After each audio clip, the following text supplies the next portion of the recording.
మాపై నిరాధార ఆరోపణలు చూస్తూ ఊరుకోమని పెదకూరపాడు ఎమ్మెల్యే నంబూరు శంకరరావు హెచ్చరిస్తున్నారు.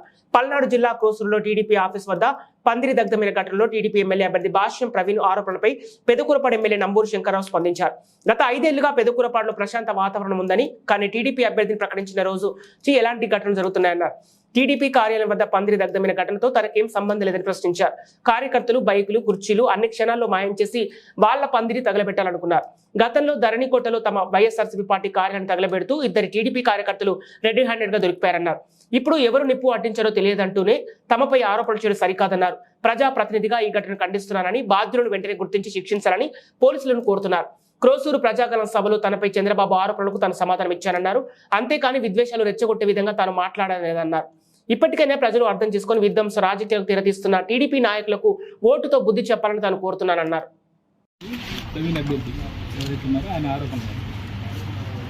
రాత్రి తెలుగుదేశం పార్టీ పందిరి తగలబడింది.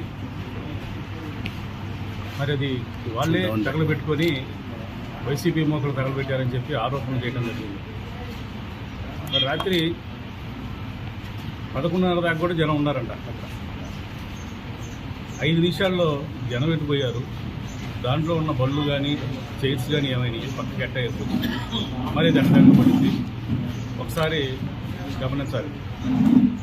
మరి దాని మీద డిపార్ట్మెంట్ కూడా ఇన్వెస్టిగేషన్ చేసి ద్రోహులని కఠినంగా శిక్షించాలి. దీంట్లో ఎటువంటి విభేదం లేకుండా కూడా ఎవరైనా సరే ఒకళ్ళు వాళ్ళే చేసుకొని మా పార్టీ మీద నెపం వేయడం ఎంత దారుణం అంటే, మొన్నే రీసెంట్గా ధర్మకోటలో మా పార్టీ ఆఫీస్ తగలబెట్టారు. ఉదయం పూట 9ంటికి తగలబెట్టి రెడ్ హ్యాండ్గా దొరికారు వాళ్ళిద్దరూ తెలుగుదేశం కార్యకర్తలు.